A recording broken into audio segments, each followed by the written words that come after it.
दुनिया के किसी भी नेता ने भारत के ऑपरेशन रोकने के लिए नहीं कहा।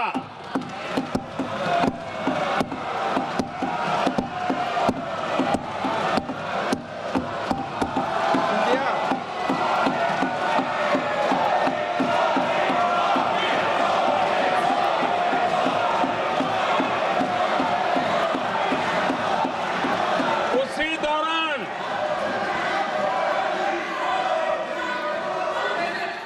9 तारीख को रात को अमेरिका के उपराष्ट्रपति जी ने मुझसे बात करने का प्रयास किया।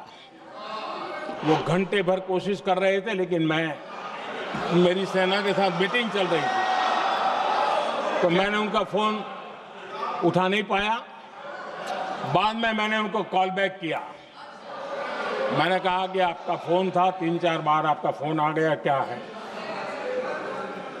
तो अमेरिका के उपराष्ट्रपति जी ने मुझे फोन पे बताया कि पाकिस्तान बहुत बड़ा हमला करने वाला है।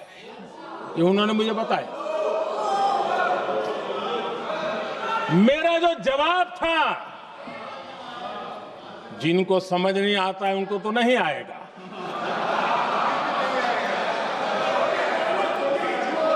मेरा जवाब था,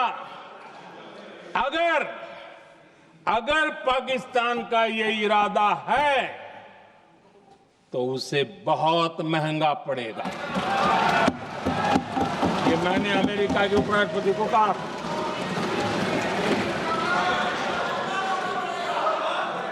अगर पाकिस्तान हमला करेगा तो हम बड़ा हमला कर करके जवाब देंगे। ये मेरा जवाब था। और आगे मेरा एक वाक्य था, मैंने कहा था, हम गोली का जवाब गोले से देंगे। ये 9 तारीख रात की बात है, और 9 रात में और 10 सुबह हमने पाकिस्तान को सैन्य शक्ति को तहस नहस कर दिया था। और यही हमारा जवाब था, यही हमारा जज्बा था। और आज पाकिस्तान भी भली भांति जान गया है कि भारत का हर जवाब पहले से ज्यादा तगड़ा होता है।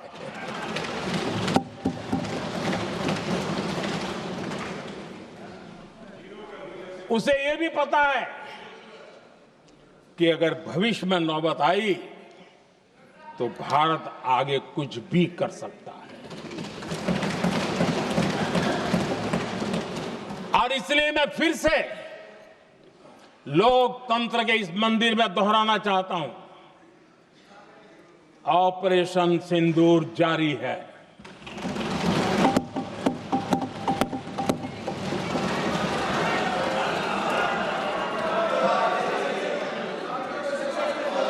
पाकिस्तान ने दुस्साहस की अगर कल्पना की तो उसे करारा जवाब दिया जाएगा।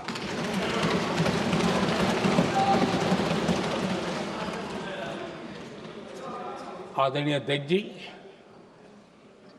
आज का भारत आत्मविश्वास से भरा हुआ है। आज का भारत आत्मनिर्भरता के मंत्र को लेकर के पूरी शक्ति के साथ तेज गति से आगे बढ़ रहा है। देश देख रहा है भारत आत्मनिर्भर बनता जा रहा है। लेकिन देश ये भी देख रहा है कि एक तरफ तो भारत आत्मनिर्भरता की ओर तेज गति से आगे बढ़ रहा है, लेकिन कांग्रेस मुद्दों के लिए पाकिस्तान पर निर्भर होती जा रही है।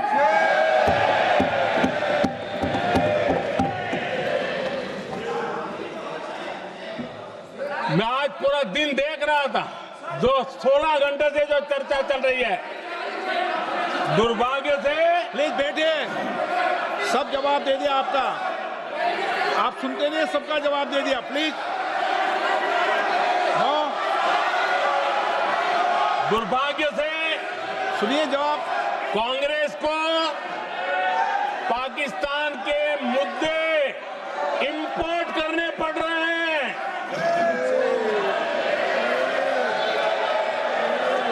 आदरणीय अध्यक्ष जी, आज के वॉरफेयर में इंफॉर्मेशन और नैरेटिव्स की प्लीज बैठिए। बहुत बड़ी भूमिका है। नैरेटिव घड़ करके, एआई का भी भरपूर उपयोग करके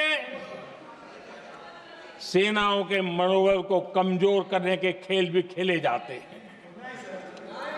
जनता के अंदर अविश्वास पैदा करने के भी भरपूर प्रयास होते हैं।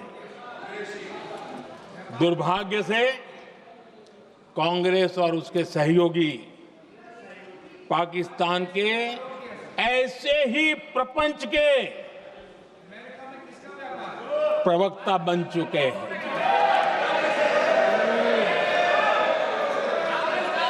आदरणीय अध्यक्ष जी, देश की सेना ने, आदरणीय अध्यक्ष जी, ये तरीका है देश की सेना ने, बैठिए बैठिए, देश की सेना ने सर्जिकल स्ट्राइक की। बैठिए।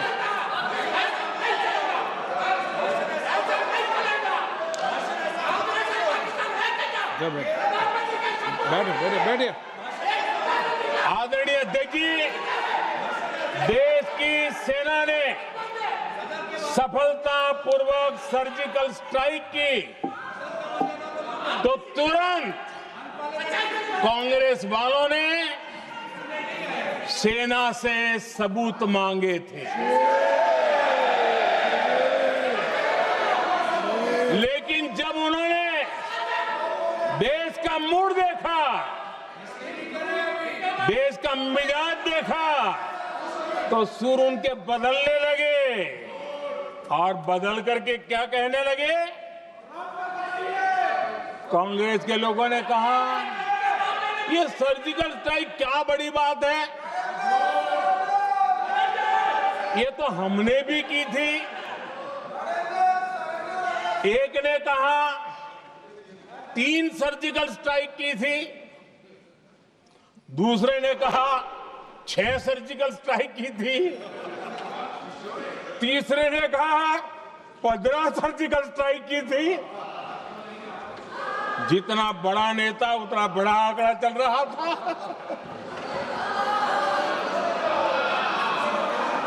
आदरणीय अध्यक्ष जी, इसके बाद बालाकोट में सेना ने एयर स्ट्राइक की। अब एयर स्ट्राइक तो ऐसी थी कि वो कुछ कह नहीं सकते थे, इसलिए ये तो नहीं कहा कि भाई हमने भी की थी। उसमें तो उन्होंने समझदारी दिखाई, लेकिन फोटो मांगने लगे। एयर स्ट्राइक हुई तो फोटो दिखाओ, क्या कहां गिरा, क्या तोड़ा, कितना तोड़ा, कितने मरे, बस यही पूछते रहे। पाकिस्तान भी यही पूछता था, ये भी यही पूछते थे। इतना ही नहीं, आदरणीय अध्यक्ष जी, जब पायलट अभिनंदन पकड़े गए तो पाकिस्तान में तो खुशी का माहौल होना स्वाभाविक था कि उनके हाथ में भारतीय सेना का एक पायलट उनके हाथ लगा था। लेकिन यहां पर भी कुछ लोग थे जो कानों कानों में कह रहे थे, अब मोदी फंसा, अब अभिनंदन वहां आए, मोदी ला करके दिखा दे, अब देखते हैं मोदी क्या करता है। आज डंके की चोट पर अभिनंदन वापिस आए।